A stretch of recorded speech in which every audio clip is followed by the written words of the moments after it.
Hello, hello, hello. Welcome to episode 3 of season 1 of the Three Archers podcast. Thank you for staying tuned, checking in every week with us. We appreciate you so much. So tonight,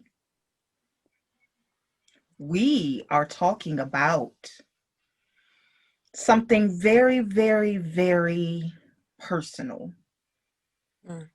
Tonight's title, I used to be promiscuous. Ooh. Let me say it again. I used to be promiscuous. Ooh. So, very provocative title, but let's get into it. The word promiscuous translates in modern day to some other kind of terms. People don't really use that word anymore. It's kind of, a little dated, but what do you think about that? What do you think about society now? Do you feel like we're more promiscuous as a society, or it's the same and we just see it more? I think it's the same. Yeah, I think we see it more. I think people are just more willing to let things hang, so to speak. Yeah. I don't think that we're any more sexually driven than we were. It's just people were forced, especially women, to hide their sexuality, to hide the fact that they're fluid, and they weren't allowed to embody that sexual aspect of them being women. So now we're not asking permission. So as traumatizing as it might be, what I think I heard you say is that the generations before us, like our parents' generation and grandparents, were out here getting some experience before marriage, is what I think I heard you say. That's what I said. That's what I said. That's what I said. Okay. So, when you talk about, somebody being promiscuous or somebody being very sexually active, so promiscuous is actually defined as just being undiscriminating, like just being free. But a lot of times we use it in as a sexual reference, like they have had or have a lot of sexual partners, a lot of different sexual experiences. And so it kind of has a negative connotation to it. So if I were to update the word, I would say, I used to be maybe a slut. I used to maybe, and I'm not saying that about myself. I'm just saying, if you translated it, you gotta bring the language forward. You gotta put it in terms people understand. Ho. Yes, ho. I used to be a hoe. She did say slut. That was cute. But you know why? It made me think of, I don't know if y'all remember, Amber Rose and Blake. They were like on this whole slut shaming thing, and they had a walk. Didn't they have a walk? Called the slut walk. Yeah, like it was a whole movement. So that's why that particular word stuck out to me. But whichever word you plug in that space is fine, So it has a negative connotation. It's almost like, I know from the Christian standpoint, the point is abstinence. Like you are not supposed to be sexually active. You're not supposed to share that experience before you're married. So I get it from that standpoint. But even in the secular society, it's kind of like a little taboo, like for you to be out here. So for women, not for men. For women. For women, because majority of the men I know are hoes. But nobody says like big holes or small holes, like they big holes, like these football numbers or basketball kind of numbers.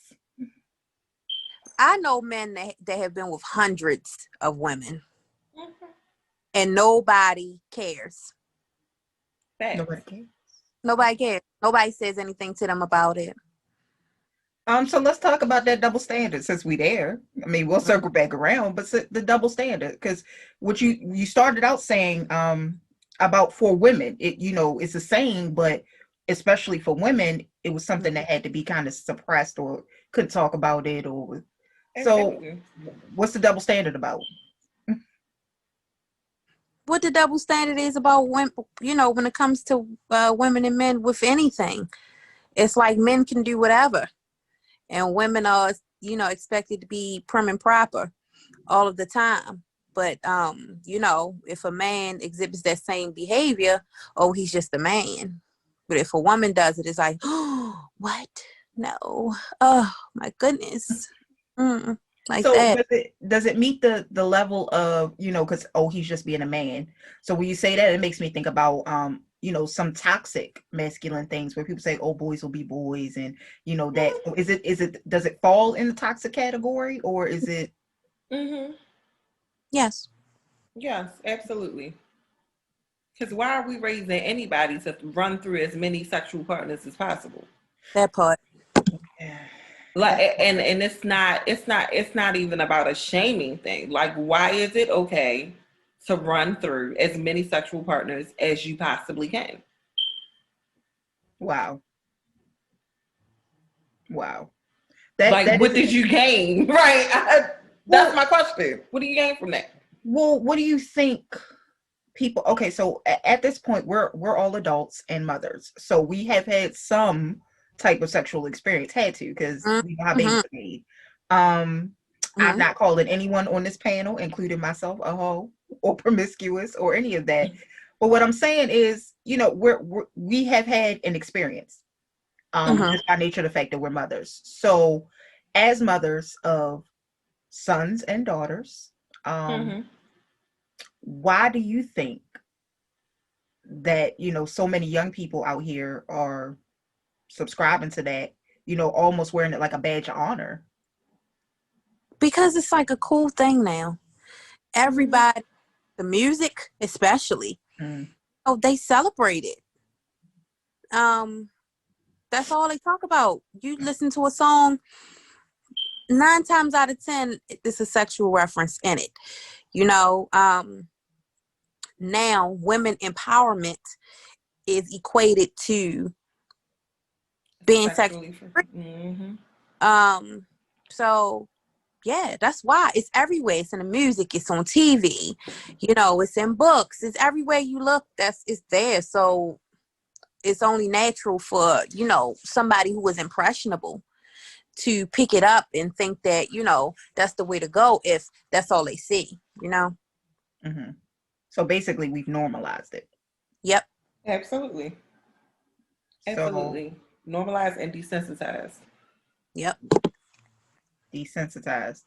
So when I hear that, I think so much about, we spent much of this year talking about, amongst ourselves, talking about Black Lives Matter and things like that, and violence against people in general, and especially Black people. And it's like, you're desensitized. It's like, it should be shocking, but you see it every day, every week, every time it's on TV. Yeah, it's like a part of your normal experience. The problem is, should it be like that? Like, should it be? Absolutely not. So with this embracing of sexual freedom, and I personally think that I think it has good parts to it. Like, I think in past generations, I'm not gonna say all of them, but in past generations, women didn't have the option to be clear about their sexual needs or wants. And I'm talking about within their relationships. Like, you couldn't talk to, from what I understand, from what I've heard and read and saw, what have you, that you couldn't talk to your partner about what you needed to be fulfilled, what you wanted to be fulfilled, things that you liked, things that you didn't like. You just kind of had to go along. And so I think that is a positive aspect of being more open to having those conversations and to display that type of, freedom with the act itself. But like, this happened from like, so, okay, so let me drop this bomb in it. Absolutely cannot stand, debate me if you want to, Tinder and all the apps that look just like Tinder. Because at this point, we talked previously about Letitia and I, you being in a date, like, they all look like Tinder. I don't care what, even There's a one, I'm not gonna call It's her name, but it's it's a a whole Christian app, and side. it's set up just like Tinder. I don't understand. It's a whole, and it's a whole hub for sex. Like it's a whole hub. Being the one on the panel out here dating. Stephanie looks so It's appalled. a I'm sorry. whole hookup situation. I don't want to hook up. I'm like every other woman in America. I have emergency penis in a glass. That's not what I'm looking for. Yes, ladies and gentlemen, I said it. I have it on speed dial, like every other woman in the United States of America. I have it on speed dial. I'm looking for a relationship, not someone to jump on. And that's what they are. And why would you be just on the internet just picking up random people? So my thing is, it's almost like so like Letitia, we're grown, okay? And Wrong. I don't currently live my life that way, right? But I'm not about to sit up here and act like I ain't never lived life. All right. So I used to have on standby, speed dial, whatever you want to call it. That's cool. But why is it that you're almost like, it's almost like you're not normal if you, I'm not okay with just hooking up with random people. There's some people, from what I see, they're on the, like every day, like a swipe. Like you. Here's the problem. Mm. The other problem is the definition of dating is loose. Yep. Because when you say you're dating does not consist of I come over around booty call hours, we have sex, and then I leave and go home. That's not dating. As a matter of fact, you're either friends with benefits, and if it's a little more, that just means you're in a situationship. Let's be clear. Let's call a spade a spade. You're in a situationship. If y'all happen to get dinner before y'all go do the nasty, you probably more in a situationship. You might can call him for a little extra, but that's still not your person. You know what I mean? Still not your person. Yeah. So here's the thing, because I want to say this before I forget. At this point, even if you're not a promiscuous person, you might be promiscuous by default trying to date in 2020. Because while you thought you were looking for a relationship, the other person told you they were looking for a relationship, but they was looking for a hookup. And as soon as you thought you made a connection, boom, boom, they out of here. Yep. So it's like, is that really what's happening? Now, me, I throw men away easily. We'll talk about that later. Never mind. Not yet. You got easy. We're not gonna talk about my temperamental self. Not tonight. Very fickle. She's very fickle. She's very. I am. I'm almost 40. Ain't no guessing game to you. I wasn't judging. I'm just. Oh no, I was clarifying for our audience. I know the women here understand what I'm talking about, but yeah, absolutely. Settling is not what we do. Not any of these archers. Nah. Absolutely. If it doesn't fit, about keep it moving. So for me, I know here again in dating situations, I fought not recently, but like in my 20s. Yeah, in my 20s. I fought for this one. I've always been very straightforward. You know, I'm gonna say what it is. You know, and like I said, thank God for growth in me. But if all I'm trying to do is hook up, then I had no problem telling you that. Like that's not like let's not even play this game. And I expect the same courtesy from you. But in my 20s, I at least one time found myself in a position where, because I don't always pay attention to, basically I take you at your word until you give me a reason not to. So if you're telling me you want to come and watch a movie and we're supposed to be in a dating situation, and just because we're dating doesn't mean we've been sexually intimate, we've been active with each other. So if we're in a dating situation, you say, hey, I'll just come through, we can watch a movie, hang out, this is what we're supposed to be doing, spending time and getting to know each other. That makes sense to me. Doesn't raise any red flags. But for another person, that automatically translates to it's a booty call. Like, well, who said, wait a minute, pause. Because if that's what Right. this was, I would have said, like, we could have had that conversation. That's Even not. if the answer was no, we still could have had the conversation. I'm okay with that. Mm-hmm. So what It's, happened to just saying what you mean? What no. happened to? Nope. Nope. That would require adults, wouldn't it? That would require honesty. Right. That would require some straight up honest adults, and that is not what we dealing with. That off you and be. I'm telling you. You know, people. Oh gosh, what's going on now is like kind of like it's like a whole bunch of unspoken rules. You know what It like, is. oh, if I come over, you automatically know I'm going to want some. If I take you out of town, you automatically know I'm going to want some. If I take you out to dinner, you automatically know I'm going to want some. You know what I'm saying? It's just like they just expect you to be ready to do XYZ just because they did this or they did that. Or it's just it's corny. Yeah. So what happened to the threshold? You used to have to do a lot more than that. Yep. Even if they were, even if people were doing it just as much, it took a lot more to get you to that place. Like, what's the prerequisite now? Like, what does it take for a swipe? You like my profile? Like, what? I'm getting ready to make a statement, and people are getting ready to be made. Okay. I'm for it. I blame my trash dating experiences on these trash women who accept less than what is even the standard of what should be done. I blame all of you for my trash experiences. And I've gotten up and walked out of dates before dinner was over. I have blocked a lot of people in 2020 because you want to accept these trash guys doing nothing. He should open the door. He should take me out. He should cover the check. He should pick up the phone, not just text, and say, hey, how was your day? You shouldn't go more than 48 hours, ladies and gentlemen, without having a conversation with the person that you say you're trying to cultivate a relationship with.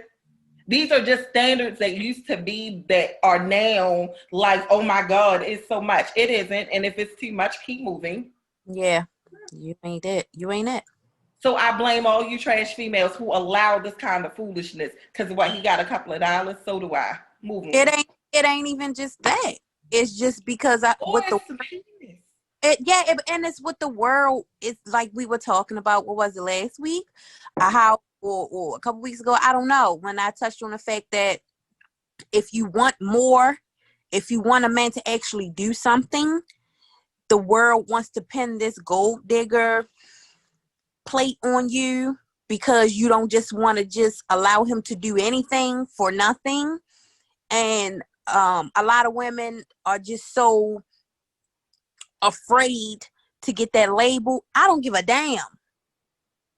I don't give a damn what you call me.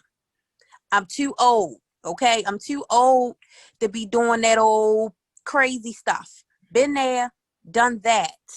In this day and time, if you want me, because listen, I'm well seasoned, okay? And I'm tender. Spicy. I'm well seasoned and I'm tender. This ain't, this ain't no fly by night type of stuff. No. If you want me, you're going to have to work for it, sir. You're going to have to do what I want you to do. Okay? You're not going to just come over and watch a movie and think you're going to get some. No. You're not just going to text me to death and think you're going to get some. No. You're not going to think that you're going to take me on a date and I'm going to go Dutch and you're going to get some. No. Absolutely not. We say, God, sister, no. No, absolutely not. I'm telling you, if Lord, if me and Sean ever part, I'm telling you, I'm going to get these men the blues. They're going to be like, what the hell? No, Absolutely not. Oh, if I ever had to get back out there, man. So what you describe it like what we talking about really is the death of courtship. Yep. Boom. Like hit the nail on the head. It's what happened to the courting? And I'm not gonna take it all the way back where, you know, he had to come to your father's house with a, you know, a goat, or I don't know, whatever was going on. But I'm not gonna be that deep about it. Listen, this if you go far enough back, that's how it worked. That's how you got wait, pause. My father asked my ex-husband, where is my goat? You got my daughter, where is my goat? Did he? It was Thanksgiving. He was like, hold up, where's my goat? That's you hilarious. got my baby, where's my goat? That is hilarious. That's like I feel like I'm gonna do that. Like where's my goat? Yeah, like if somebody comes to, I feel like I'm all right. What I was saying was, you know, just, but at least, you know, you had to court somebody, you had to encounter them, you had to, you know, engage their mind, and you had to, you know, spend time and get to know them. And that was what was required before they would even consider opening up to you. Like, what happened to courtship? It's gone. A lot of these men don't know what that is, and you know why? Because they never saw their mother getting courted. You know what they saw? They saw Uncle Tommy leaving, creeping out 6 a.m. That's what they saw. Uncle Junebug didn't even bring a pizza over for the kids. He was creeping in while he thought the kids were asleep. Or the men that got sisters, you know, older sisters, you know, if it's a man that's in a household where there's a grandmother and a mother and sisters, they see their sisters coming in the house after being out with a dude. They coming in the house, they going straight to the refrigerator, tearing the refrigerator apart. This came from in the house with a man, but they coming in the house hungry as a hostage. This is the type of stuff that these men see. So they think it's okay. They think that's how it's supposed to be. Oh, I'm confused, because that ain't never, even when I was out there, you know, before God worked on me and before I, you know, settled down and all of those things, that ain't never been my experience. Like, what you talking about right now is foreign to me. I don't like, what do you mean? Like, okay. I'm not okay with that. I'm not okay with that. Okay. And then I feel like it's also the upbringing of just who you are as a person, not just in the aspect of relationships. Because, you know, my dude on the side, you know, back when I had a dude on the side, and I don't like that term because it implies that it was a main dude I was cheating on. That's not the case. He was just my, you know, just on the side. Just on the side. It wasn't nobody, whatever. The point is, yikes. The point is that even though we didn't have any commitment to each other per se, I wouldn't even call it a situationship, to be honest. He would never come into my space or be out with me and not make sure that I was good.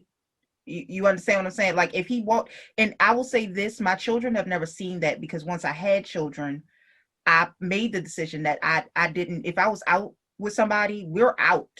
I don't bring people into my home. My children, I just made the decision that my children should never see that.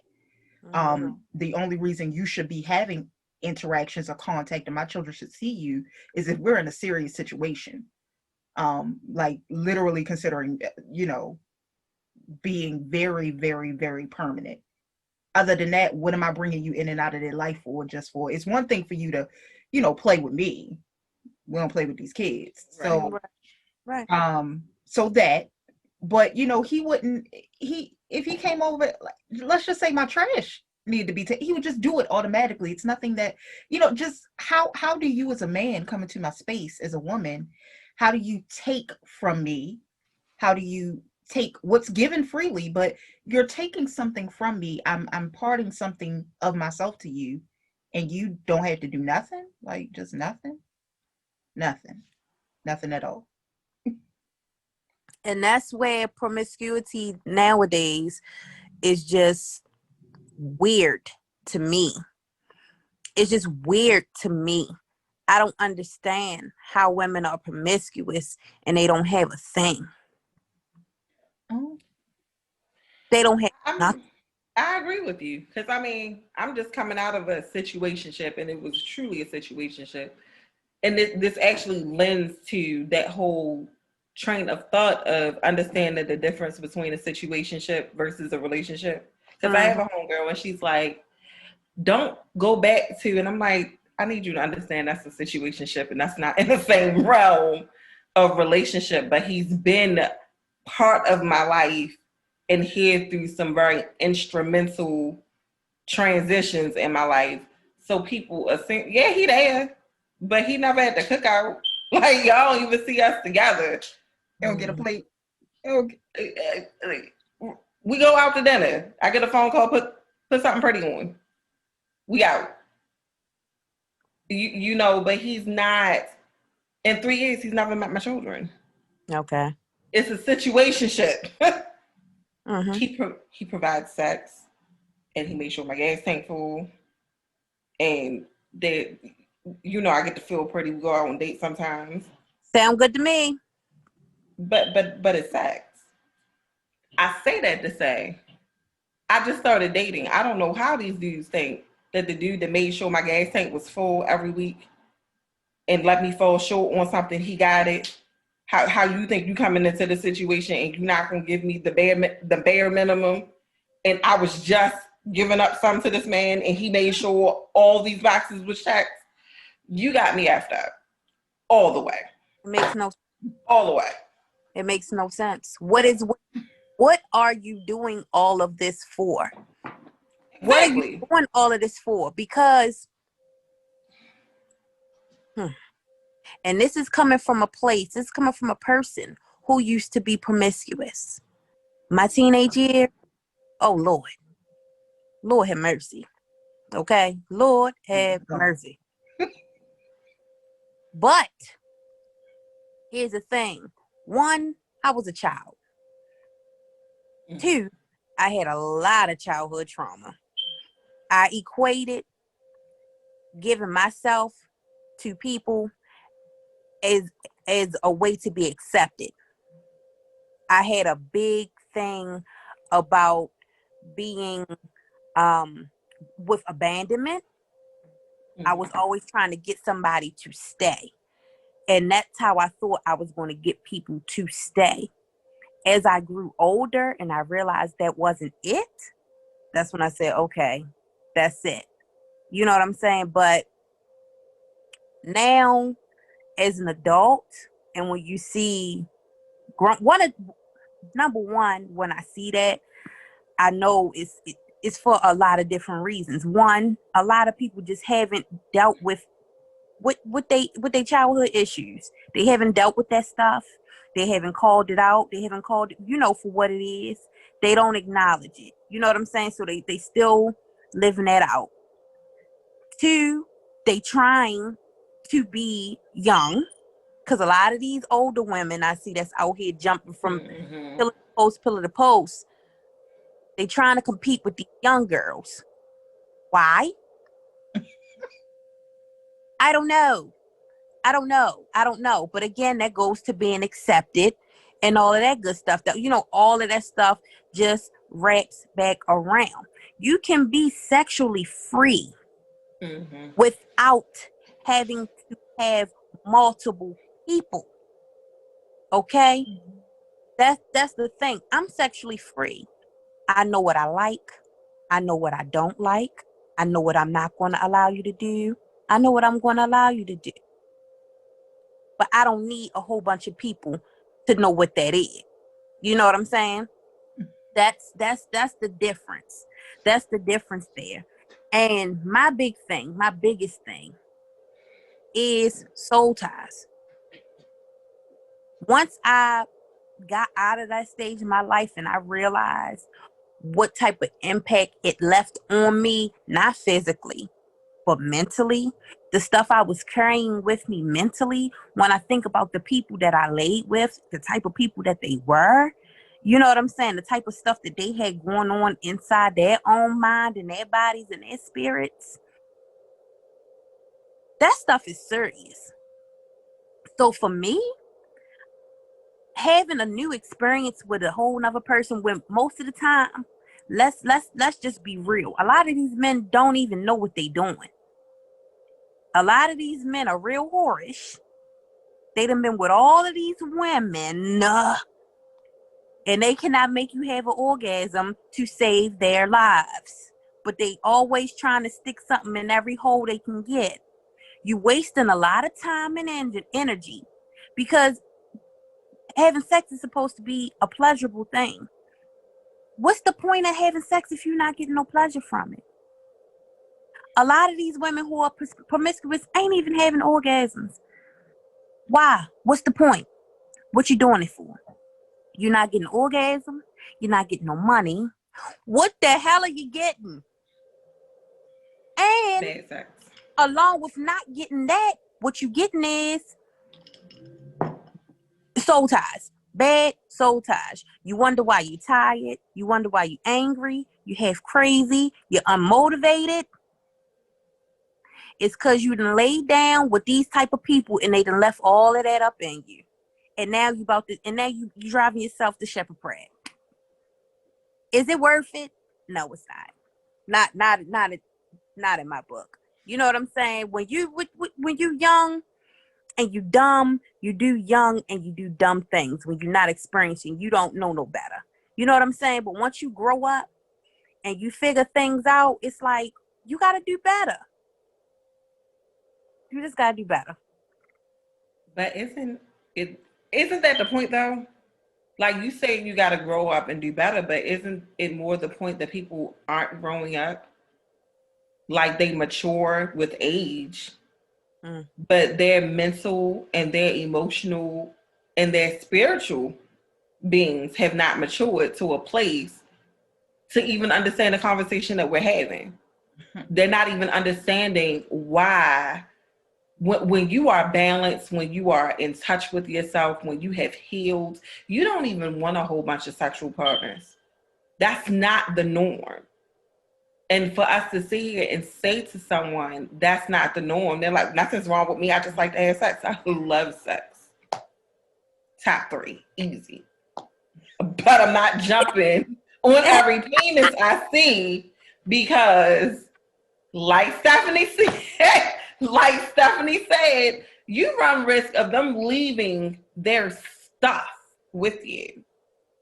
I don't even want you touching me. Like, just, hey, I don't want you to do that. So you can't, like, leave your damn baby with that. No. So when you said top 3, sister, wait. I was like, damn. I immediately started guessing the other 2 because that's not. I was like, That was good. The bad part is I know that you can guess the other 2. That's the bad part. I'm not gonna say that. We're gonna talk about that afterwards. So that part. Goofy. So yeah, listen, I get it. I definitely get it.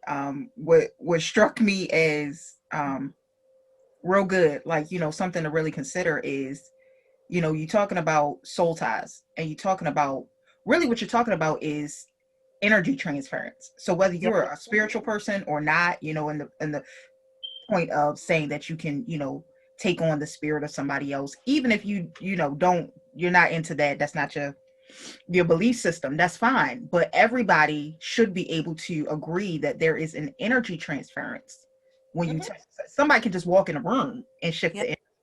Like they don't have to touch nobody and shift the energy. So when you are actually making contact with somebody, that's a very serious thing. And even in just regular everyday activities, like I had this conversation well, a small piece of this conversation the other day, in that I am a licensed esthetician. I am a licensed massage therapist. There's a lot of touch. There's a lot of contact in what I do by nature of the services. You have to make contact with people. And so as an esthetician, which I was first, I was always a gloved esthetician. I don't want to have contact with you. And, you know, they're esthetician. I'm not judging anybody's, you know, whatever you do, you do. But there are estheticians that say, well, I can't feel the way I need to feel. You know, I can't feel the skin. I've always been a gloved esthetician. So when I became a massage therapist, and with massage therapy, you have to make skin to skin contact. Like, there's no way for you to do, my opinion, no way for you to do an appropriate therapeutic treatment without skin to skin contact. You have to feel the underlying structures, right? It was so hard for me because I'm not touchy. I don't, like you said, I'm not even like, I'm not naturally a hugger. There are people I've hugged. I've learned to, you know, move in society the way that looks and seems appropriate, but I don't like touching people. I don't like people touching me. So all of that touch. And so just understanding about, it takes so much just to stay grounded and balanced. And there's no sexual component there. There's no level of intimacy. There's no, you know, you're trusting me, but it's not like I'm trusting and being vulnerable and opening myself to you. You're being vulnerable with me, but I'm not being vulnerable with you. And still, it takes so much preparation and grounding and energy, and just to stay balanced and make sure I don't hold on to anything that happened between us. And literally, there are times where I've been in services and I'm literally like praying.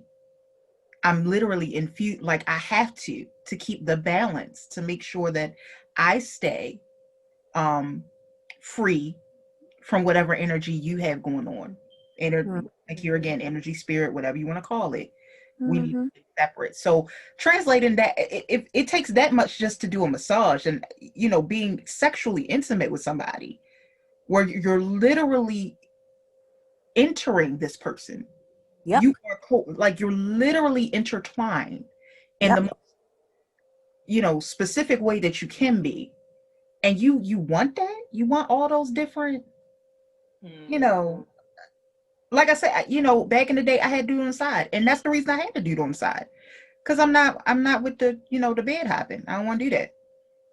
That was the whole reason. And he provided a stable situation where I was still free to go out and look for a relationship. I was open to dating, and I was open to, and if we had a strong enough connection that it felt like it might go somewhere, I put dude on pause. Hold up. Let me see what's going on with this, and we'll figure it out. And we did that for years. And in all the years, and I'm gonna be straight up, it was over 10 years. Oh, more than 10. And in that 10 years, we had not one speck of drama. So if you put that up against the dude who's coming at me with the Netflix and chill, what chance do you really have? Yep. Not happening. Why would I? Not happening. I don't know. I mean, I just feel like we got to figure out what, like you said, what are you getting from it? Because if we can figure out what you're getting from it, then maybe we can address that need, that need in you, whether it's male or female. That's my whole point. That's my whole point. I just feel like everybody needs a therapist. Doing this for, it's for a reason. It's something going on there. Something going on there. And you're right, male or female, because we're not going to exclude these men. Because why they jumping from this one to that one too. So what I always find funny is that, you know, we talk about women being hoes and women being promiscuous and things like that. And what I always couldn't understand about that situation or that conversation is, who do you think all these dudes are having sex with? Like, if you know that these dudes is out here and they running up bodies, who are they? What do you mean? Why do you not have an expectation of But that's part of why I said, even in the dating realm now, so many women not being in tune with themselves, not being able to say no, being people pleasers, dealing with their own trauma, say yes to these men, right? So you have essentially made some woman your victim, and you say to yourself, well, she's grown, she knows what she's doing, not accounting for her trauma. Mm-hmm. And part of the issue with today's man versus yesterday's man is there was a level of, this is a woman. I had the duty to protect her. Yep. And we have lost that in society where we're, discardable. Yep. You can absolutely be collateral damage of XYZ. Yeah. So these men will run through you. Tell their homeboy she easy. And then their other homeboy, and the next thing you know, the whole crew has ran through this woman who was simply vulnerable. On the flip side of that, there are some who just don't care. But I'm speaking more to the women who find themselves in these precarious situations because they haven't dealt with things that need to heal for themselves. So you've created this narrative that she's a hoe when she's really hurting. And you've just added one more layer to her hurt. Yeah. Or on the flip side of that, yeah, she didn't got past that part, and now she feel like she getting revenge. Mm-hmm. Mm-hmm. So now she's running through now numbers. You feel like, this what men doing? Oh, I'm gonna do it better than them. Mm-hmm. Oh, he was gonna play with me. Oh, all right, I'm gonna go sleep with his father. I'm gonna make him my step. Oh my gosh, I started thinking about them books, like my step, my big. And then, because we always flip these conversations. But what about the men who don't run through women and then they're getting the flack from their boys because they're not running through women? And that's why a lot of them do it to impress. Right. You understand? You understand what I'm saying? Like, there's just so many elements of BS. How are you trying to impress another man? How that sound? A lot of men do things to impress their friends. Another man.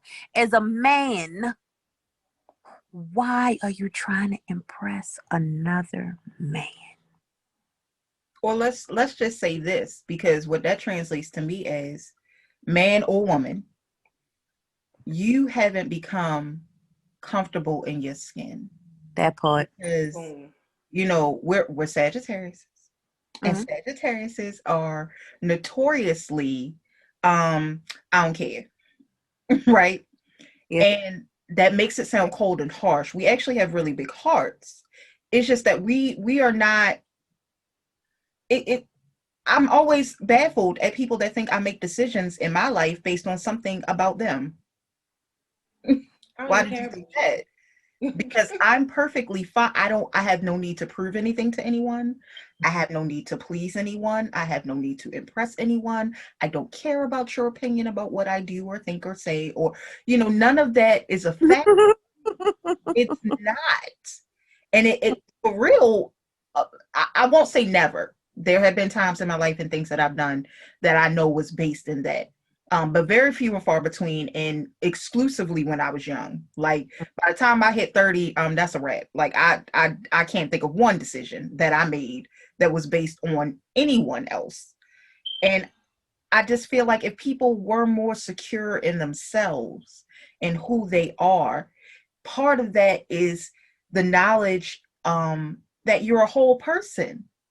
You can't be secure in yourself if you don't feel comfortable with yourself, if you're not content or confident that you have been taking care of your wellness, your mental health, your emotional health, getting therapy if you need it, your spiritual health.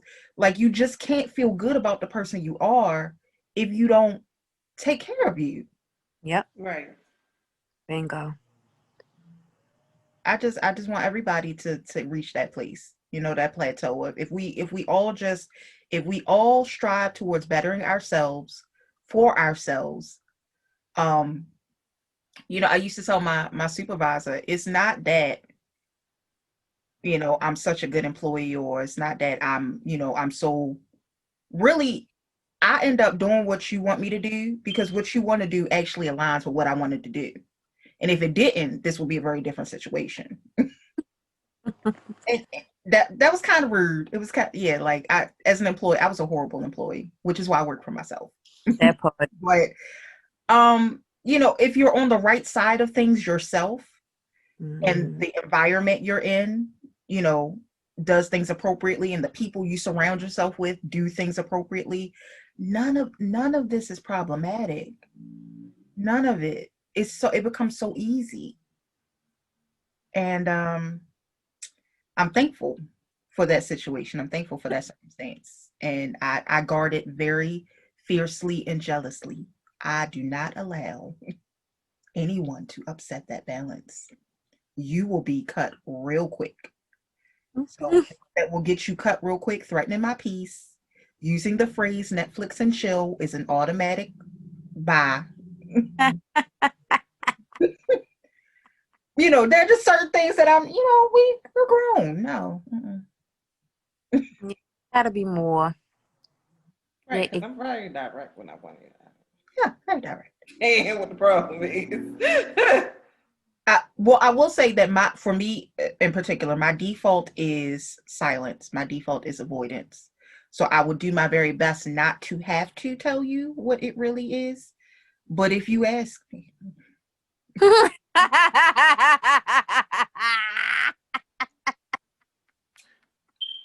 no longer in such a place. I tell people off the cuff what this is. Okay. I'm single until I'm not. Do not get blocked. That's the conversation. In the realm of dating or relationships, yeah, very, very direct. But you know, just even overall, I used to, you know, my father passed away when I was young, right? And for many years, I didn't get married until I was into my 30s, and I'm no longer in that marriage. And so I tell people, you know, I don't have any rings on my finger. My father's deceased. I'm not accountable to anybody but God. And he said he gonna catch me in the afterlife. So what is it that you think? Thanks.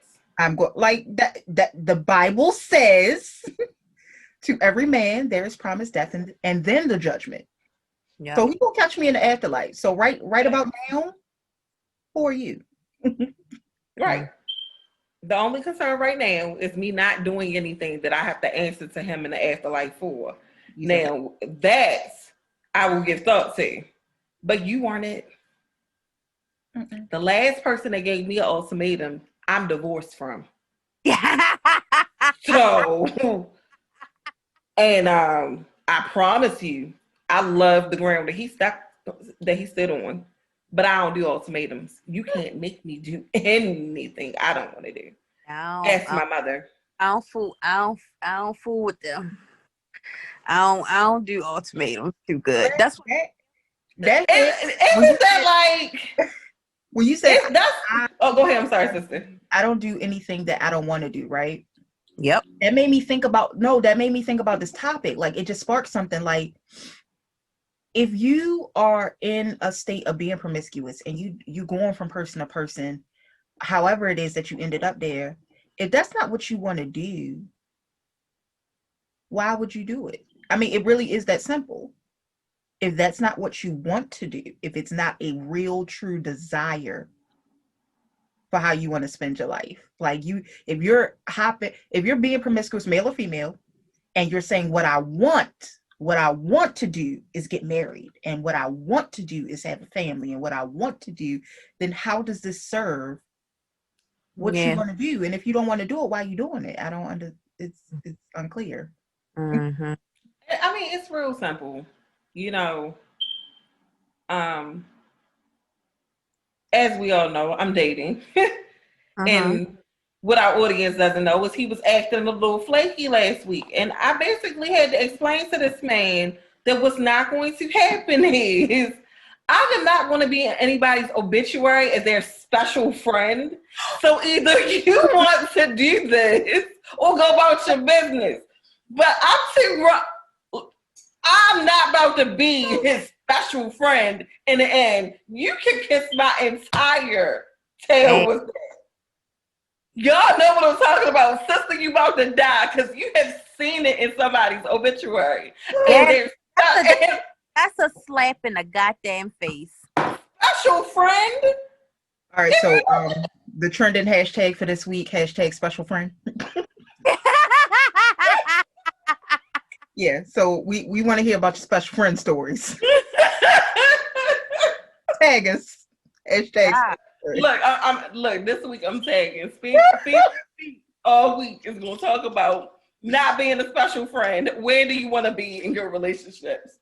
Hashtag not his special friend. Oh no, that took me all the way out, sister. That took me all the way out. I don't even know special friend. I've seen my grandmother. I've seen way too many obituaries that say special friend. My grandmother hung up on me. She was like, "Get the app off my phone!" Click, like she was done. She called me back 10 minutes later. She said she was screaming. She said, "Not special friend," because it's true. But one of her homegirls just passed away. She had a special friend. And see what I'm saying? Do you see what I'm saying? People be too old for that. I think what happens is they're being promiscuous, right? And even if they're not being promiscuous and they're, they got a situationship or whatever, they don't realize that time moves so quickly. If you're not actively working to get out of that situation or move towards the situation you want, it's nothing to look up and you 50. 3 years went by. What you say is nothing to wake up and you look up and you're 50 and a special friend. Or even worse, you ain't even nobody's special friend. You just out here. You belong to the streets. That part. There's people that go out of here like that. Yeah. Thank you. So now I gotta add that. And I'm not going out belonging to the streets. You gotta make a decision. Let me know, but I'm not doing this with y'all this week. I'm not. Listen. Yes, you are. We're in this. We are nobody. Episode. I'm not doing this with y'all. We are in this. You just belong to the streets, pimping. Them red bottoms told a story.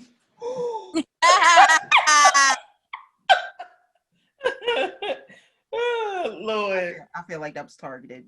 I'm just saying. We got 2 Sagittarius birthdays down. You said the red bottoms, and she probably don't have no car. She walked, but okay, let me not. Yeah, that's what happened. All right. We're going to end this week's episode right here. So as I said, when it's this week, this particular episode started, the title or the tag we were addressing is "I used to be promiscuous." And so if you are in that type of situation, no judgment. You know what I mean? We have to grow. We all started somewhere. Yep. The key word is used to be. So what are you working towards? What are you working towards? How do you get out of that lifestyle, and how do you heal from whatever caused it and move into, the purpose and destiny for your life? Because that's not what God intends for you. That's not what you really intend for you. Nope. You say that's not what you want. That's not what you intend for you. So Sagittarius season will continue next week. Thank you again to my fellow archers for being here. Thank you to our watchers, our listeners, to all those who tune in week by week. If you have not subscribe, like, share, follow, all those things. We are available on YouTube. If you have to see these expressions, because let me tell you, the shenanigans going on in this room. Or you can listen. You can listen on Spotify, Google Podcasts, Anchor, various other platforms. But we will see you back here next week, 7 p.m., Sunday, 7 p.m., for the next episode of the Three Archers podcast. Sagittarius season is not over. Right. Night night. Good night. Good night, guys.